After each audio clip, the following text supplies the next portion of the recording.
محمدا عبده ورسوله اللهم صل على سيدنا محمد الفاتح لما أغلق والخاتم لما سبق ناصر الحق بالحق والهادي إلى صراطك المستقيم وعلى آله وصحبه حق قدره وقداره العظيم. أما بعد.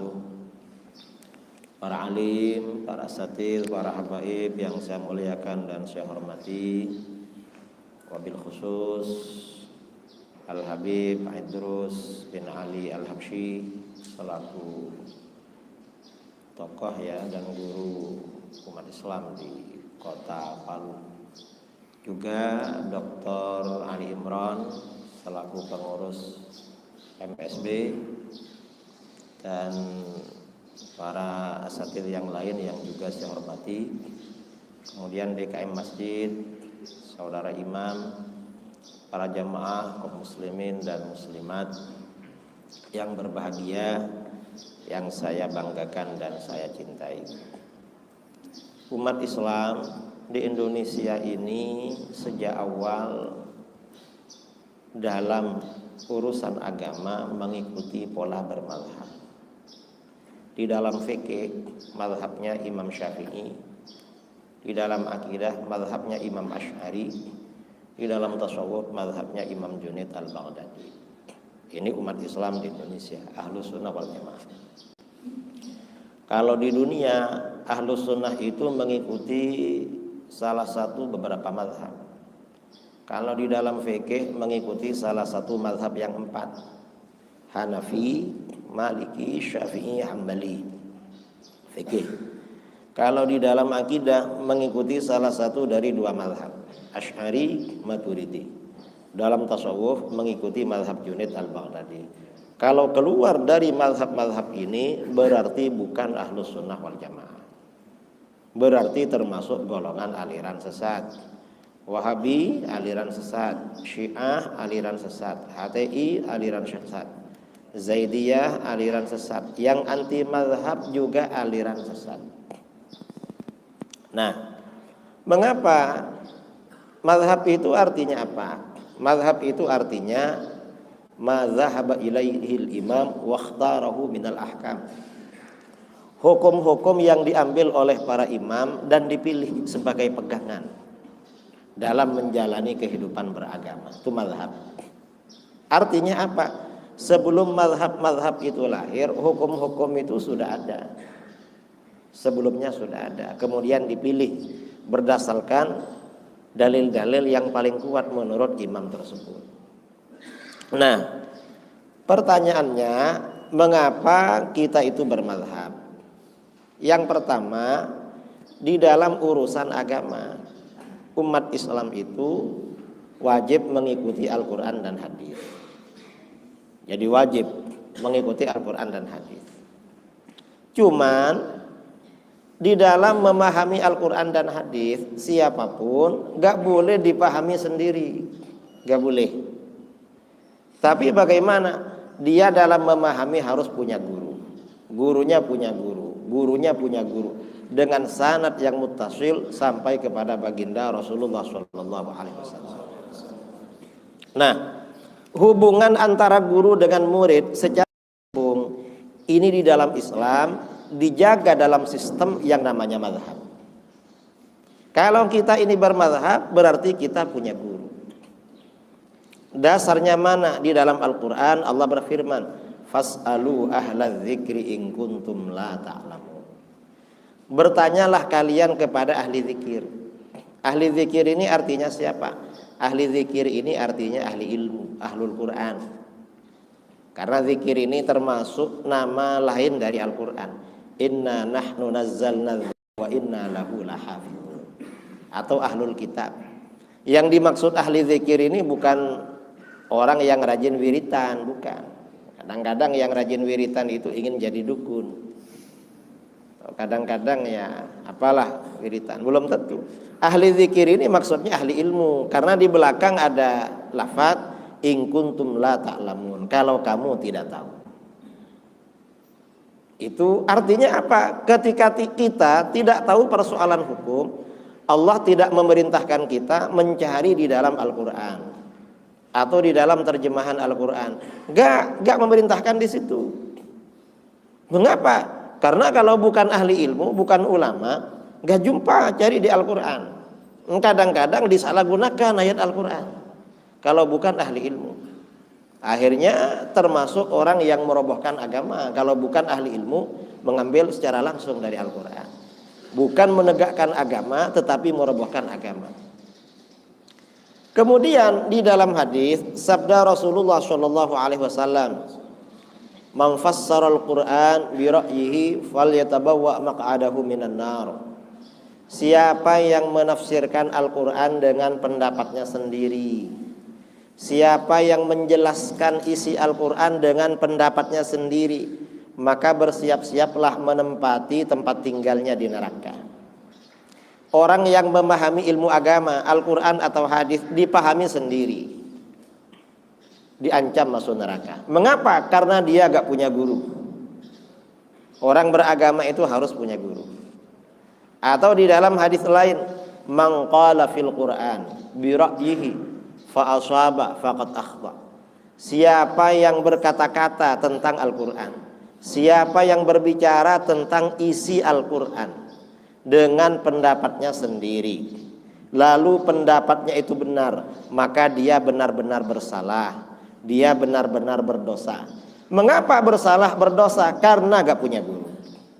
Artinya apa? Di dalam agama siapapun harus punya guru. Gurunya punya guru juga, gak cukup punya guru, gurunya punya guru juga. Gurunya punya guru juga.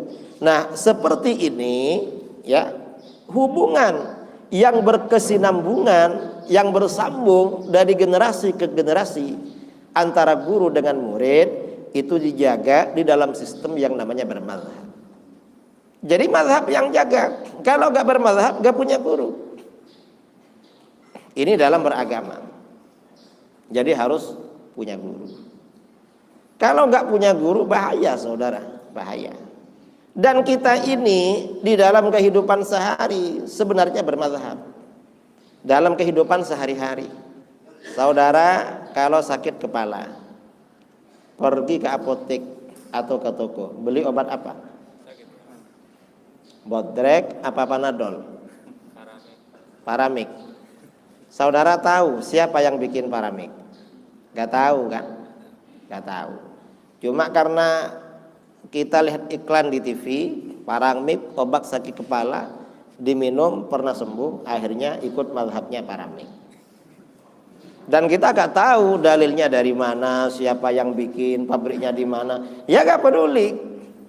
Kalau kita ini gak bermazhab, sakit kepala, lihat di TV paramik, saya gak ikut paramik, saya akan membuat obat racikan sendiri. Akhirnya dia belajar paramik dibuat dari apa. Sambil sakit kepala dia belajar, cari bahannya di Palu, ternyata kurang, berangkat ke Jakarta, bahannya kurang. Kira-kira sakit kepalanya tambah parah atau gimana ini? Gak sembuh saudara.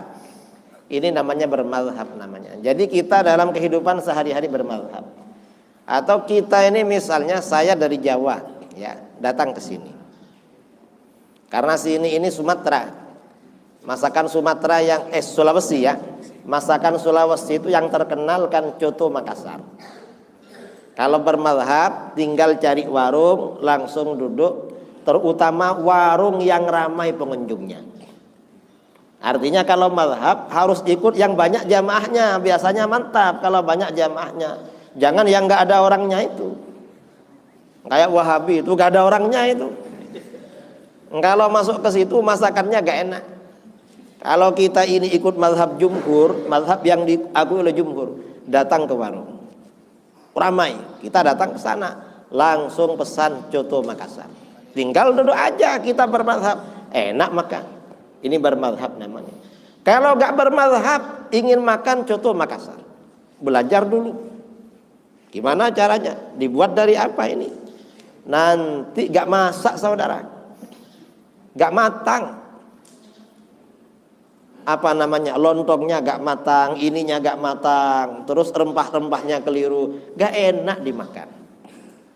Aliran keagamaan itu, aliran sesat itu tidak bermazhab. Mazhabnya gado-gado, mazhabnya gak jelas.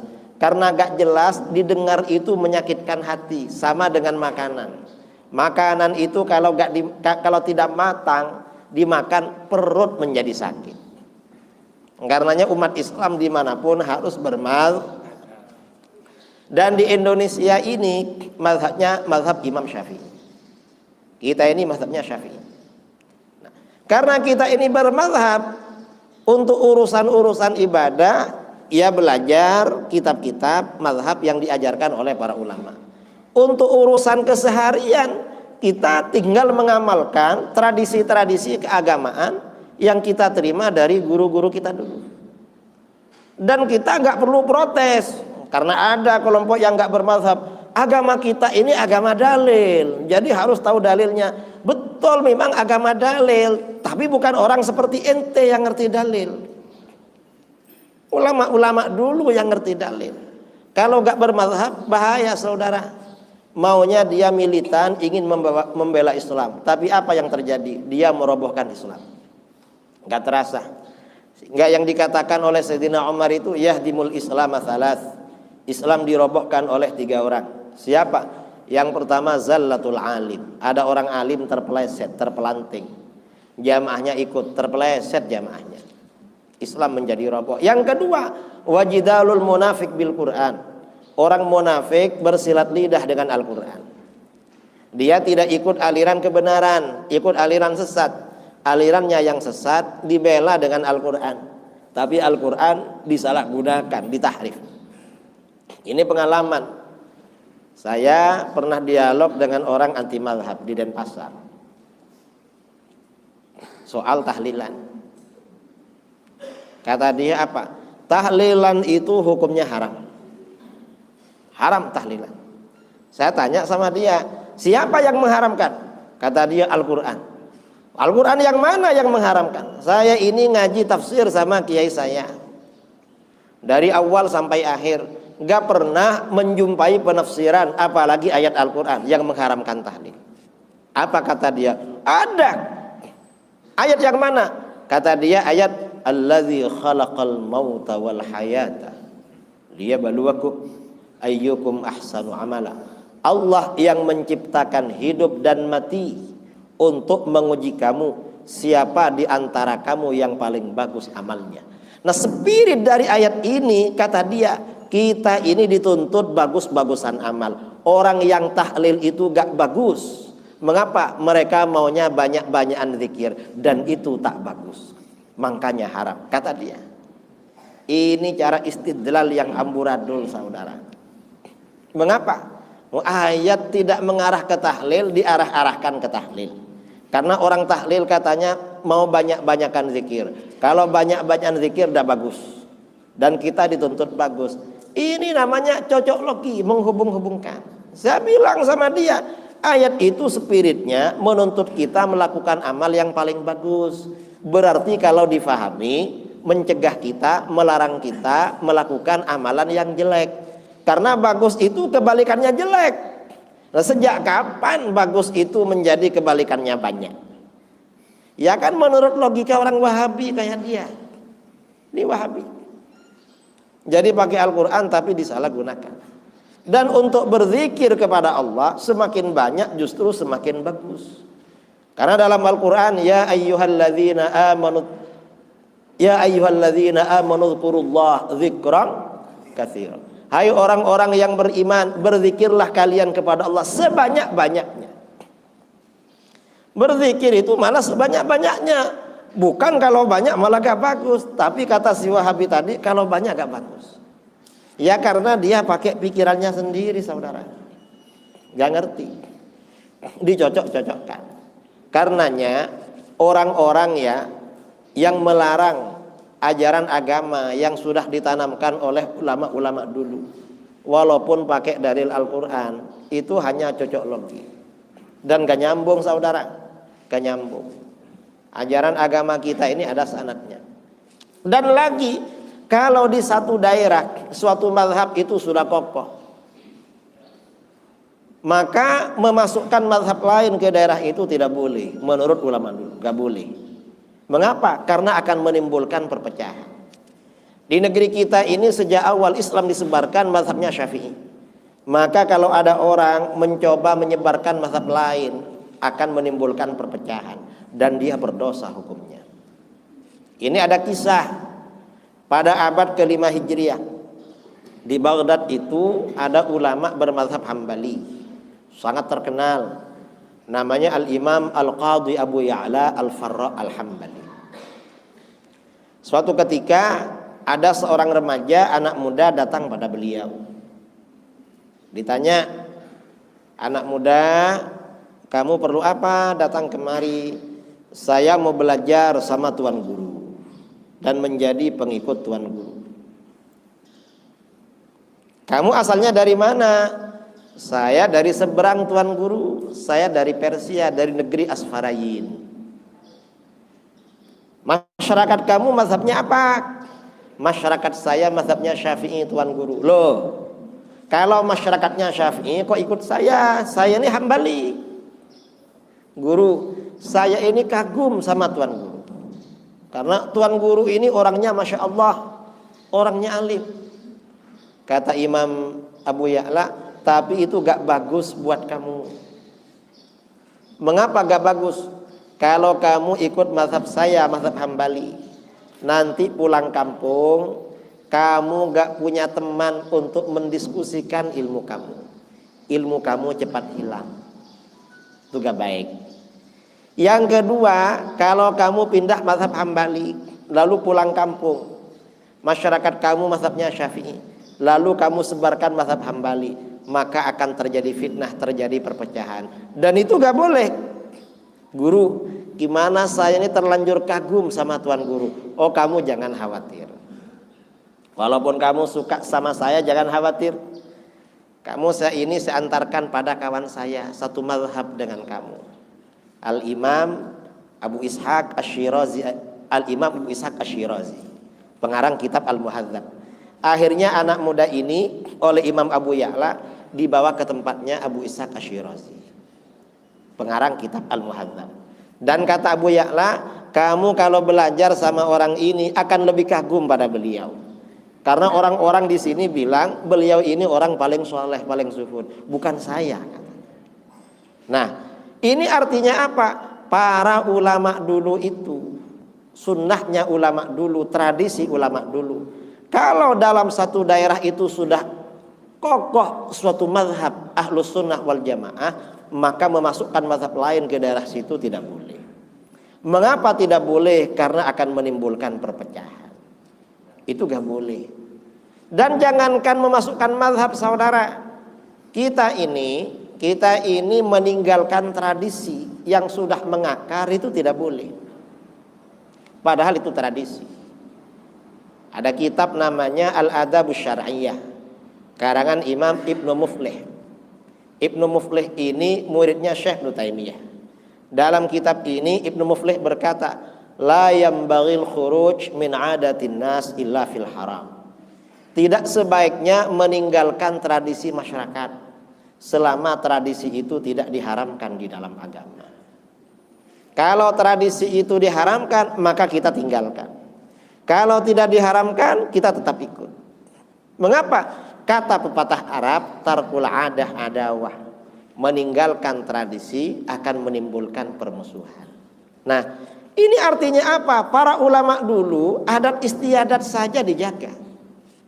Kalau sekiranya tidak dijaga menimbulkan permusuhan. Karenanya mazhab Syafi'i yang ada di Indonesia, sebagian tradisinya kadang-kadang nggak sesuai dengan pendapat yang muktamad di dalam kitab-kitab fikih Syafi'i. Contoh ya, kita ini kalau ada orang meninggal bikin kenduri. Kalau di kitab-kitab fikih Syafi'i makruh, tapi makruhnya makruh tanzih. Tapi oleh para ulama kita dilestarikan. Mengapa? Karena tradisi. Gak apa-apa makruh dilakukan. Akhirnya bagaimana? Solusinya bagaimana? Kita lakukan ini, caranya adalah mengikuti pendapat kedua di mazhab Syafi'i, yang menganjurkan tradisi seperti ini. Karena ada juga yang menganjurkan di dalam mazhab Syafi'i. Karena kalau ditinggalkan bahaya, dan ini tradisi ini gak apa-apa. Mazhab lain ada yang bolehkan tradisi kenduri. Akhirnya apa? Tradisi kenduri akhirnya diisi dengan tahlil. Kita gak hanya makan-makan tapi tahlil. Kalau sudah diisi dengan zikir, ini bagaimana? Banyak al-khairat, kebaikan-kebaikan masuk di situ. Orang bisa banyak berzikir kepada Allah Subhanahu wa taala. Kalau zikirnya, zikir tahlilnya itu masyru', dianjurkan. Tapi kalau kendurinya itu makruh. Itu makruh itu kalau murni dari keluarga duka cita. Tapi kalau dengan ada keluarganya meninggal, banyak dapat sumbangan dari tetangga, sumbangan beras, sumbangan uang. Lalu itu yang digunakan untuk kenduri atau barakah, kata orang Sulawesi ya. Maka bagaimana? Itu tidak makruh. Dan masyarakat kita ini biasanya kalau di Jawa ada keluarga meninggal, orang dari mana-mana bawa beras. Di sini sama ya. Bawa apa? Bawa uang, bawa beras. Sama kan? Kalau begitu ya berarti tidak makruh. Karena ini sudah bawa itu. Itu kalau baru meninggal saudara. Kalau baru meninggal, kalau sudah 40, 2 bulan, 100 hari itu gak makruh. Mengapa? Orang itu berduka cita kan 3 hari, 7 hari. Jadi itu gak kerja. Kalau sudah 40 hari, 100 hari itu biasanya sudah normal lagi. Sudah normal lagi dan sudah tidak sedih. Bahkan kalau laki-laki yang meninggal istrinya itu sudah lirik-lirik mau kawin lagi. Atau mungkin ya sudah dapat kalau laki-laki yang hebat itu. Enggak nunggu waktu lama itu. Jadi artinya gak apa-apa. Ini masalah bermazhab. Karenanya bermazhab ini secara tidak langsung itu hukumnya wajib. Dan kita mazhab Syafi'i ini harus kita jaga di Indonesia. Mengapa? Karena mazhab Syafi'i ini yang mempertahankan ajaran Islam Ahlus Sunnah wal Jamaah. Sedangkan budaya-budaya yang berlaku seperti tahlilan, maulid, santunan anak yatim, ziarah kubur atau apapun tetap kita jaga. Mengapa? Karena ini tradisi-tradisi ini adalah simbol ajaran Ahlus Sunnah wal Jamaah. Ini yang perlu kita jaga. Nah, saya kira ini yang perlu saya sampaikan. Karena tadi kita ada waktu sampai jam 6 untuk ceramah, lewat 10 menit. Sebenarnya masih kurang ini. Karena ini sesi tanya jawab, kita perbanyak dalam sesi tanya jawab. Mungkin saudara-saudara yang kemarin pagi, tadi malam nggak sempat bertanya, tanyakan pagi ini. Karena kita ini acaranya kultum. Kuliah itu artinya kultum itu kuliah 7 menit. Itu kalau sebentar. Kalau lebih lagi kultum itu berarti kuliah 70 menit. Kalau nggak jelas berapa waktunya, berarti kultum ini kuliah terserah antum.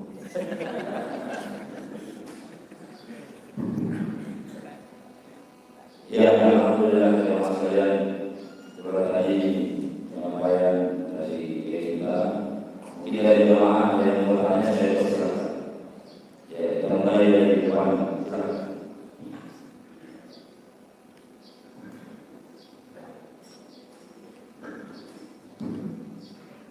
Silakan. Assalamualaikum warahmatullahi wabarakatuh. Assalamualaikum warahmatullahi wabarakatuh. Di dalam Al-Quran ada ayat di akhir Allah Subhanahu wa taala, innama yakhshallaha min ibadihi ulama.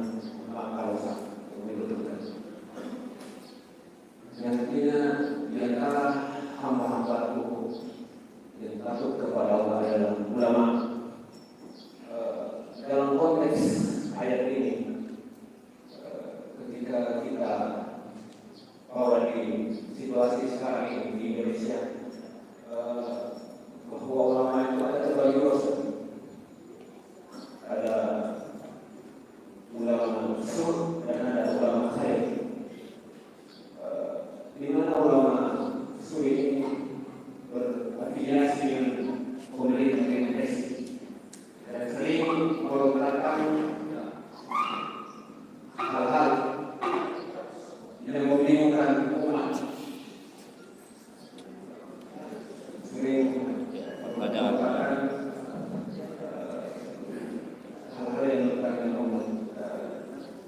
pertanyaan saya Ustaz, mohon penjelasannya. Khair dengan ulama su. Kemudian yang kedua Ustaz, akhir-akhir ini juga di Indonesia banyak paham, banyak aliran. Di antaranya ada Syiah yang dengan ajaran Taqiyah. Taqiyah ini berperang mengaku sebagai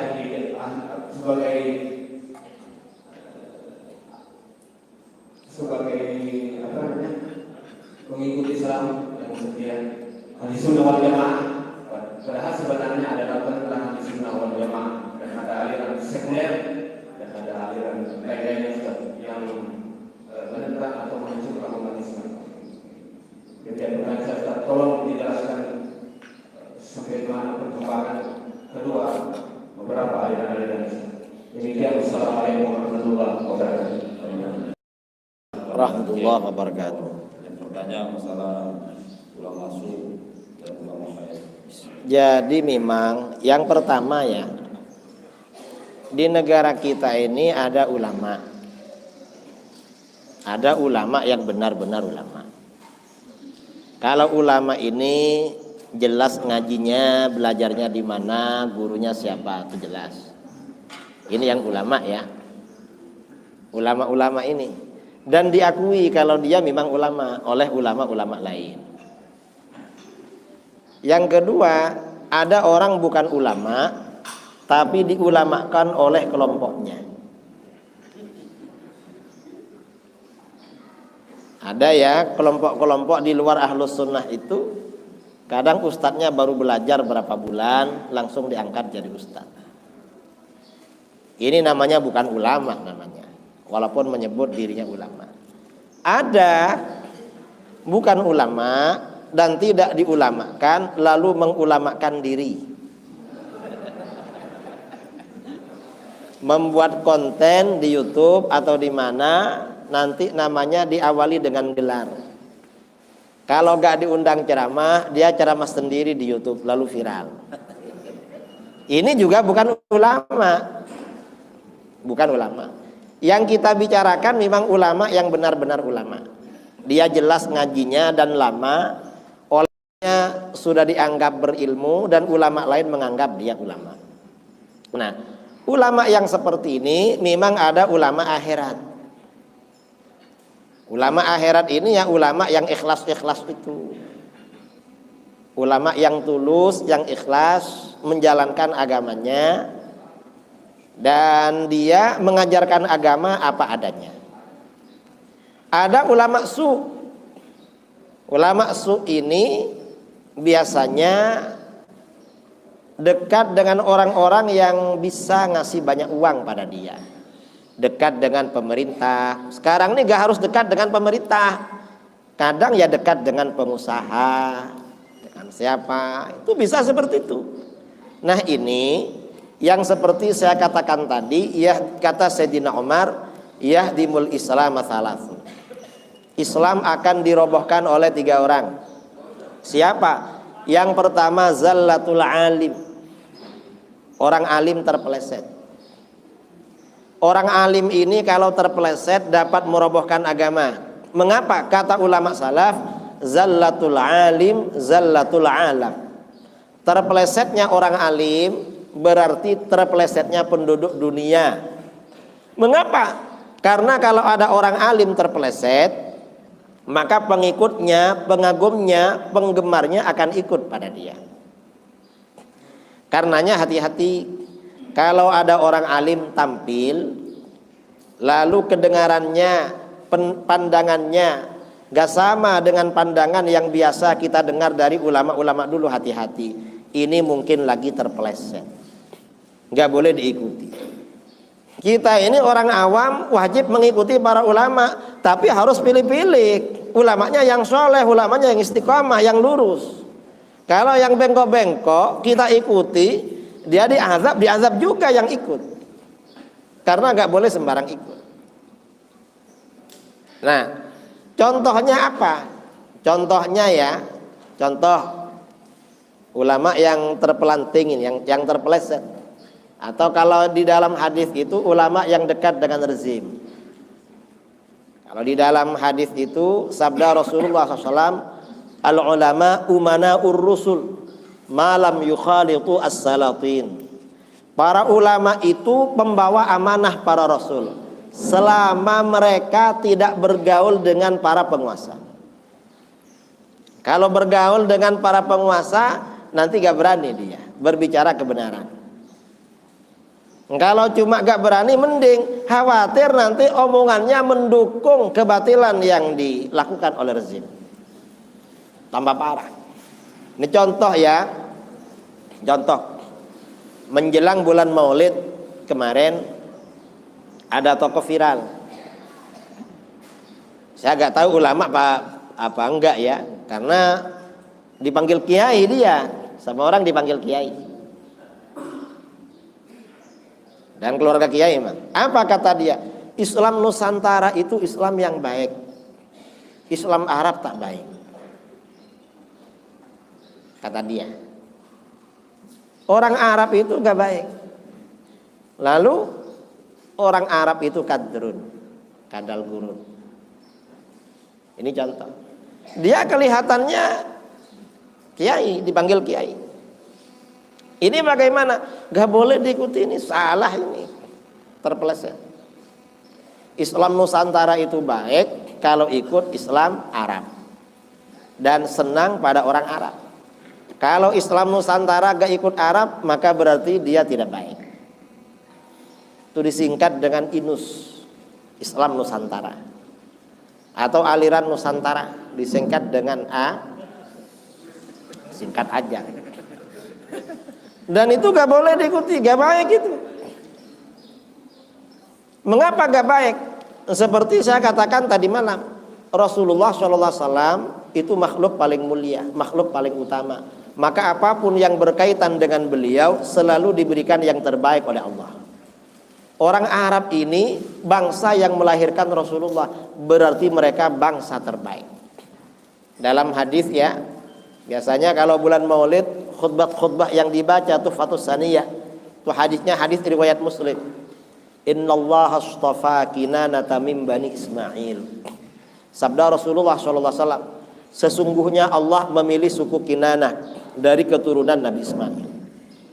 Setelah anak cucu Nabi Ismail ini ramai bersuku-suku, suku Kinanah ini yang dipilih oleh Allah. Orang-orangnya berintegritas, orang-orangnya disegani dan berwibawa. Wastafa min Kinanata Quraisyan. Allah memilih suku Quraisy dari keturunan Kinanah. Setelah anak cucu suku Kinanah ini ramai, suku Quraisy yang dipilih oleh Allah. Orang-orangnya paling berintegritas, paling berwibawa dan disegani. Dalam Al-Quran turun surat yang namanya surat Quraisy, Tanwihan bisya'ni Quraisy. Surat Quraisy itu mengingatkan tentang perhatian Allah kepada suku Quraisy. Surat Nusantara tidak ada, saudara. Yang ada surat Quraisy. Coba baca surat Quraisy. Li'ilafi Quraisy ilafihim rihlatash syita'i was-shayf falya'budu rabb hadzal bait alladzi ad'amahum min ju' wa amanahum min khauf. Karena kebiasaan orang Quraisy, kebiasaan mereka melakukan perjalanan pada waktu musim dingin dan musim panas. Musim dingin mereka ke Syam, ke Palestina. Musim panas ke Yaman. Falya'budu rabb hadzal bait, maka sembahlah Tuhan Baitullah ini, yaitu Allah. Hai orang Quraisy, sembah ini. Alladzi at'amahum min ju', yang telah memberi makan mereka dari rasa lapar. Ketika suku-suku lain di Arab kelaparan, suku Quraisy gak kelaparan, saudara. Oleh Allah dijaga. Karena orang lapar itu bahaya, bisa melakukan tindakan yang tidak terpuji. Karena orang Quraisy gak lapar, perbuatannya terpuji. Mengapa gak lapar? Ada hubungannya dengan perjalanan ke Yaman dan ke Syam. Mereka pulang dari sana bawa dagangan. Ada hubungannya dengan Baitullah. Setahun sekali bangsa Arab menunaikan ibadah haji. Dagangannya dijual, orang Quraisy kaya-kaya. Karena menjaga Baitullah orang Quraisy berwibawa. Wa amanahum min khauf. Allah memberi rasa aman mereka dari ketakutan. Suku-suku yang lain di Arab takut. Kalau ada suku sebelah kelaparan, suku sebelahnya diserbu. Makanannya diambil, orangnya dibunuh. Suku Quraisy itu aman. Orang Arab gak berani. Orang Arab itu kalau bepergian malam hari, malam-malam ketemu rampok, hartanya diambil, orangnya dibunuh atau dijadikan budak. Orang Quraisy pergi sendirian berdua, apalagi rombongan. Di perjalanan jumpa dengan rampok. Stop, serahkan barang. Orang Quraisy akan bilang, maaf, kami penduduk tanah haram, keluarga besar Quraisy. Perampoknya gak berani, saudara. Mengapa? Segan sama suku Quraisy. Makanya dikatakan wa amanahum. Karenanya kata para ulama, Imam Nawawi dalam kitab Al-Kar, kalau mau pergi kemana-mana baca surat Quraisy, aman, saudara. Sampai di satu daerah ada rasa khawatir, baca surat Quraisy, aman, dan nanti dapat makan. Nah, ini artinya apa? Orang Quraisy ini memang orang baik. Ini Al-Quran. Kemudian setelah orang Quraisy ini banyak anak cucunya, wastafa min Quraisyin Bani Hashim. Allah memilih keluarga Bani Hashim dari Quraisy. Bani Hashim ini paling top di Mekah. Karenanya ketika Raja Abraha datang ke Mekah akan menghancurkan Ka'bah, yang dijumpai siapa? Abdul Muttalib bin Hashim, pemimpin nomor 1 di kota Mekah, keluarga Bani Hashim. Wakhtarani wastafani min Bani Hashim. Allah memilih aku lahir dari keluarga Bani Hashim. Fa ana khiyarun min khiyar. Aku ini yang terbaik, lahir dari orang-orang terbaik. Ini Rasulullah. Artinya apa? Arab ini memang paling baik memang. Dan sebenarnya bahwa Arab ini paling baik gak perlu pakai dalil, saudara. Pakai apa? Bisa pakai selera. Saya ini tahun 2003 pernah pergi ke Inggris, belajar di sana. Sebelum berangkat, kawan-kawan ngomong, Gus, nanti sampai di Inggris beda dengan di Indonesia. Gimana? Di Inggris itu kalau di jalan ada 5 orang gadis berjalan, yang cantik 6 orang. Loh kok bisa 6 orang? Yang 5 itu orangnya, yang 1 bayangannya. Bayangannya loh cantik. Hanya berangkat, saudara. Sampai di sana, begitu masuk di Bandara Heathrow di London, terkejut. Mengapa? Beda suasananya dengan bandara di Palu. Cantik-cantik. Iya memang. Lama-lama kami tinggal di asrama kampus orang-orang Pakistan. Setelah dapat beberapa hari, kawan-kawan dari Indonesia ini waktu ngobrol-ngobrol, ngopi-ngopi bilang, Gus, ini ada penelitian baru. Apa? Ternyata orang Pakistan dan India lebih cantik daripada orang Inggris. Loh kok gitu? Ya nantilah kalau kuliah diamati. Pas kuliah, tolah-toleh betul, saudara. Orang Inggris itu kalah sama orang Pakistan, sama orang India. Karena Pakistan, India tetangganya Arab, dekat dengan Arab. Lama-lama kawan-kawan bilang, Gus, ini ada penelitian aktual, news katanya. Apa? Ternyata orang Pakistan dan India masih kalah dengan orang Arab. Lebih zen orang Arab, betul. Kalah dengan orang Arab. Makanya Kanjeng Nabi lahir di Karena para nabi ini sifat wajib para nabi, kata para ulama harus ajmalun nas, orang paling ganteng. Kalau nabi lahir di Nusantara, kayak apa nanti wajahnya? Ya kalah saing lah dengan bangsa lain. Makanya Rasulullah lahir di karena harus paling ganteng memang. Artinya apa? Bahwa orang Arab ini lebih bagus daripada orang di luar Arab. Enggak perlu pakai dalil, cukup pakai selera sebenarnya. Ini kok ada orang Islam Nusantara terus diunggul-unggulkan. Ya kan masuk akal lah. Gak masuk di selera. Apalagi pakai dalil. Nah ini contoh ya, contoh apa namanya, orang alim tapi terpeleset. Enggak perlu diikuti. Apalagi kalau tidak alim. Banyak yang gitu-gitu ya, yang gitu-gitu. Nah, ini pertanyaan pertama. Yang kedua apa tadi? Syiah. Ya Syiah itu gak perlu diikuti lah. Aliran sesat itu, aliran fulus, banyak fulusnya Syiah itu. Aliran sesat. Dan Syiah yang berkembang di Indonesia ini Syiah Imamiyah dari Iran. Dan itu sudah lama sebenarnya. Syiah ini masuk ke Indonesia sudah hampir 200 tahun. Mengapa lama? Di dalam Bughyatul Mustarsyidin ada permintaan fatwa dari tanah Jawa, dari Indonesia, kepada mufti di Hadramut As-Sayyid Abdullah bin Umar bin Abi Bakar bin Yahya. Beliau ini wafat sekitar 1848 Masehi. Pertanyaannya tentang Syiah. Oleh beliau difatwakan itu aliran sesat itu, dalam kitab Bughyah. Karenanya ya kita nggak perlu. Syiah ini biasanya pakai propaganda. Apa propagandanya? Pengikut Ahlul Bait. Ahlul Bait itu hanya propaganda, saudara. Mengapa propaganda? Karena Ahlul Bait versi Syiah itu bukan Ahlul Bait versi Al-Quran. Kalau dalam Al-Quran dan hadis, yang namanya keluarga Nabi, pertama istri-istrinya, kedua anak cucunya, ketiga kerabat dekatnya dari Bani Hashim, Bani Muttalib. Tapi kalau menurut Syiah, istri Nabi bukan Ahlul Bait, keluarga dekat Nabi bukan Ahlul Bait, anak-anaknya gak semuanya diakui Ahlul Bait, cuma Siti Fatimah sama Syiah, yang lain bukan Ahlul Bait. Ngawur mereka. Ini Syiah. Karena Syiah ini ajaran propaganda, enggak perlu diikuti. Dan orang Syiah ini biasanya ya enggak pinter. Apa namanya ya? Ya enggak pinter lah orang-orangnya. Kita ini beberapa kali debat dengan mereka. Orang tuh kalau ikut Syiah, ikut Wahabi, biasanya akalnya tumpul itu. Mungkin karena banyak uangnya itu tumpul. Karena dikasih uang kan ikut Syiah, ikut Wahabi. Jangan coba-coba ya ikut aliran, nanti tumpul akalnya.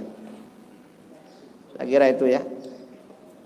Pertanyaan kedua. Pertanyaan terakhir nih. Ini karena sudah setuju ini.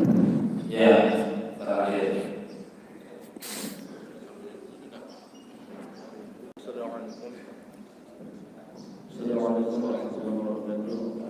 Salam. Rasanya tentang beranjak dari al-isnad dan din. Walau al-isnad laqala man syaa syaa. Untuk zaman milenial ini kan banyak upaya, apakah cukup dengan medsos ataupun memfollow satu medsos seorang kiai yang bersanad, dikatakan kita telah bersanad dengan mereka, ataukah masih terlatih seperti ini, dan apakah butuh pengakuan dari seorang guru tersebut, ataukah hanya umpamanya melihat dari rekaman-rekaman dan jadi topiknya itu untuk kita bersanad dengan syekh tersebut ataupun kiai ataupun guru tersebut. Itu saja. Assalamualaikum warahmatullahi wabarakatuh. Memang betul ya, bahwa di dalam beragama kita harus punya guru. Kalau guru itu bisa berjumpa secara langsung, kita bisa mengaji secara langsung, itu sangat bagus. Kalau seandainya berjumpa secara langsung tidak bisa, tapi pelajarannya disiarkan melalui media sosial, melalui YouTube, melalui televisi, radio, asalkan memang beliau orang-orang yang dipercaya, kita nggak apa-apa, itu termasuk bersanad. Dan seandainya kasih ijazah itu hukumnya sah, walaupun ngaji lewat itu. Cuma kadang-kadang kalau ngaji melalui YouTube, melalui apa, itu kan nggak perlu terlalu ada adab. Tidur-tiduran nggak apa-apa, karena pakai YouTube, pakai radio itu. Tapi kalau di depan lihat di masjid begini kan harus resmi. Tapi nggak apa-apa, asalkan memang dipercaya. Apakah perlu pengakuan? Ya nggak perlu. Pokoknya istifadah ya berarti bersambung dengan guru itu. Walaupun dari rekaman yang sudah lama itu kan sama dengan kitab sebenarnya. dari kitab atau dari rekaman. Tapi bagus rekaman daripada kitab. Karena kalau buku itu kan singkat-singkat. Kalau rekaman, ceramah, biasanya keterangan lebih detail. Kita tambah paham. Jadi itu. Nah, melanjutkan tadi ya. Orang Nusantara ini bilang orang Arab itu kadrun, kadal gurun. Dan itu gak cocok. Mengapa gak cocok? Kadal itu kan gak pakai baju. Ada kadal yang pakai baju? Gak ada kan? Orang Arab itu sejak masa jahiliyah bajunya lengkap, laki perempuan itu lengkap. Bahkan untuk orang-orang Arab yang sombong, bajunya itu dibuat menjuntai di bawah mata kaki. Karenanya begitu Rasulullah SAW diutus menegur itu bersabda, "Man jarra thawbahu khuyala dakhalan nar." Siapa yang membuat bajunya menjuntai di bawah mata kaki karena sombong, maka dia masuk neraka. Karenanya orang kalau sarungnya di bawah mata kaki karena sombong, haram hukumnya. Itu orang jahiliyah maksudnya saudara, bukan orang sekarang. Kalau umat Islam, Imam Abu Hanifah ditanya, gimana guru, kita gamis di bawah mata kaki haram enggak? Enggak. Kita bukan kaum yang sombong karena baju, karena sarung enggak. Misalnya orang Palu, sarungnya di bawah mata kaki, enggak haram itu. Mengapa? Sarungnya murah kok. Paling sarungnya wadimur. Dan kadang-kadang sarungnya dapat hadiah dari masjid menjelang hari raya. Artinya apa? Gak ada orang sombong pakai baju, nggak ada yang perhatian sekarang. Gak ada perhatian. Cuma orang Wahabi kan nggak paham yang gitu-gitu. Nah, artinya apa? Orang Arab dibilang kadrun itu gak cocok karena mereka pakai baju. Yang bajunya minim itu justru bangsa kita, saudara, bangsa Indonesia. Bangsa kita ini dulu pakai baju. Kalau yang perempuan itu yang ditutup itu dari pusar ke bawah sampai ke lutut. Kalau yang di atas bangsa kita dulu kan dibiarkan yang perempuan. Kalau yang laki-laki itu pakai koteka. Alat yang depan itu dikasih apa itu? Koteka ya. Kotekanya besar naik ke atas. Mungkin dibuat besar biar dikira besar punya dia, padahal kecil. Nah, tapi walaupun begitu, kita keturunan kadal. Karena bagaimanapun leluhur kita di negeri kita ini manusia. Walaqad karramna bani Adam. Manusia itu dimuliakan oleh Allah. Gak boleh bilang kadal, orang dikadal-kadal. Dan memaki-maki Arab, memaki-maki orang Arab. Kalau secara mutlak itu hukumnya murtad dan kufur. Mengapa? Karena Rasulullah kena. Rasulullah. Kalau memaki-maki Arab tidak mutlak, tapi misalnya orang Arab yang sekarang itu dosa besar. Mengapa? Orang Arab sekarang yang soleh-soleh itu banyak, kena itu. Kita ini ngomong tuh hati-hati. Kalau mau maki-maki aliran sesat, Wahabi, Syiah itu gak apa-apa, karena dapat pahala maki-maki mereka. Tapi bukan saya, fatwa ulama dulu begitu. Wallahu a'lam ya. Ini pertanyaan. Oh terakhir, yang terakhir.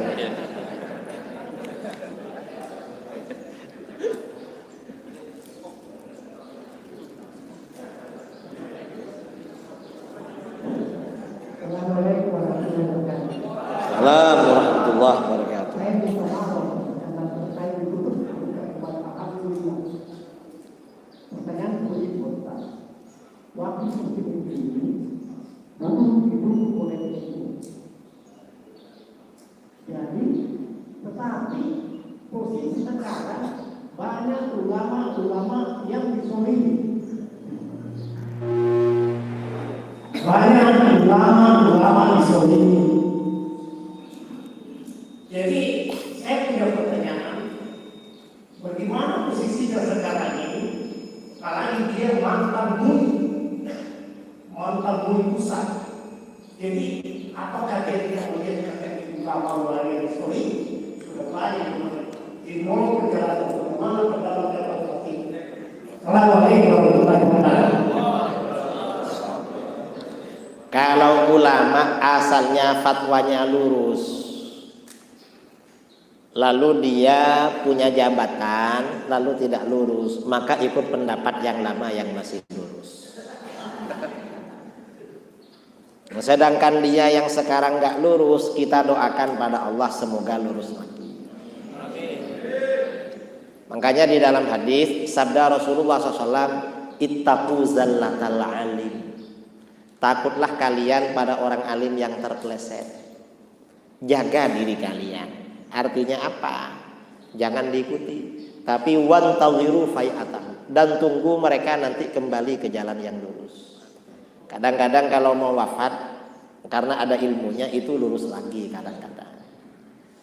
Karena ini ujian ya bagi beliau-beliau, orang-orang yang menjadi guru kita, karena suasana kehidupannya berubah, akhirnya fatwanya berubah. Ya kita ikut fatwa yang lama lah. Untuk pribadi beliau kita gimana akan ya? Mau kita robah ya gak bisa. Memang ada yang begitu. Dulu fatwanya haram, sekarang halal. Ada yang begitu ini. Ya sudahlah, kita ikut qaul qadim, fatwa yang lama. Tapi bukan qaul qadim itu. Itu qaul yang benar, yang baru bukan jadid. Tapi gak benar itu. Jadi fatwa-fatwa yang gak benar itu ya jangan kita ikuti. Saya kira itu karena waktu ini sudah habis dan sudah. Satu lagi. Ya, satu lagi. Terakhir. Kesempatan yang belakang. Tadi sudah depan yang belakang. Mana mic-nya nih? Yang keras.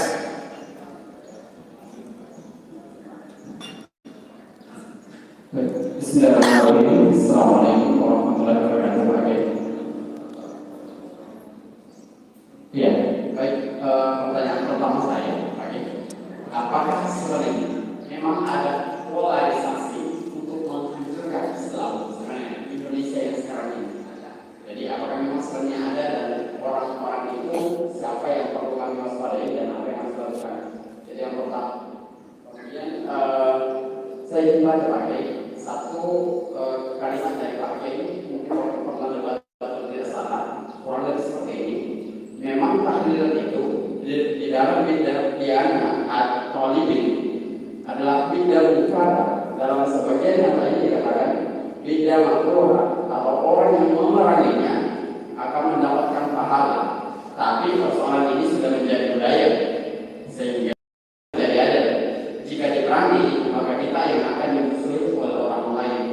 Dan Pak Kiai ini adalah kemudian kutipan yang banyak sekali digunakan oleh orang lain itu. Yang mungkin Ahlus Sunnah wal Jamaah yang menyampaikan bahwa sebenarnya kalimat Pak Kiai itu sampaikan bahwa sebenarnya kita takut sama dan sampai berpesalian orang lain sementara agama tidak seperti itu. Harus sampaikan seperti apa yang maunya agama. Bukan karena persoalan takut dengan orang lain. Jadi kemudian tentang Sudah dua aja, jangan sampai 3. Banyak sekali. Satu cukup. baik, masih Masalah polarisasi apakah terjadi di negeri kita? Terjadi memang. Dan yang dipakai alat untuk memecah belah itu aliran-aliran sempalan seperti Wahabi dan Syiah. Memang dibuat oleh Barat, didukung itu. Dari dulu Iran itu diancam mau dibom oleh Amerika, tapi nggak pernah dibom. Aman-aman saja. Yang dibom malah Syria, tempatnya orang Ahlus Sunnah, ya Irak. Jadi begitu. Karena memang itu dibuat untuk polarisasi, memecah belah umat Islam. Wahabi ya gitu juga. Orang-orang Barat ini kan bikin istilah teroris, tapi mereka yang bikin. Dan yang dibuat itu orang Wahabi. Jadi polarisasi. Kalau yang selebaran yang saudara baca itu Wahabi yang bikin. Pernyataan saya itu panjang di video itu. Saya waktu itu bilang begini. Tradisi tahlil itu maksudnya kenduri. suguhan makanan, bukan bacaan tahlilnya maksudnya. Jadi di dalam fikih Syafi'i, tahlil itu hukumnya kenduri atau barakah itu hukumnya makruh selama 7 hari.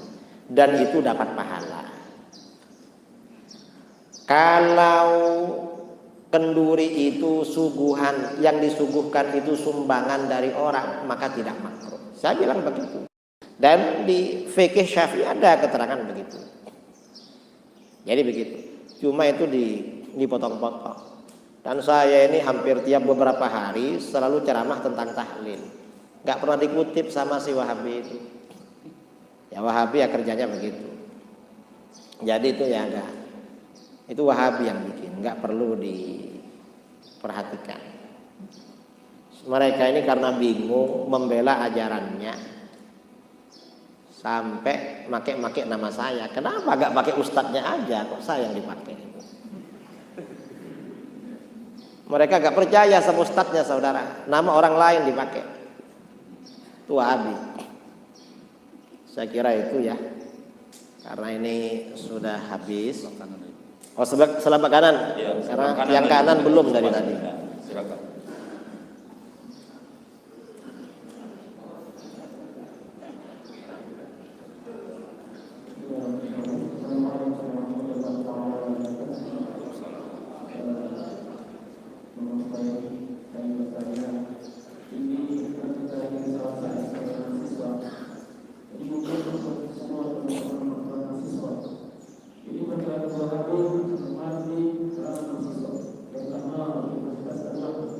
Apa?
Pertanyaan apa?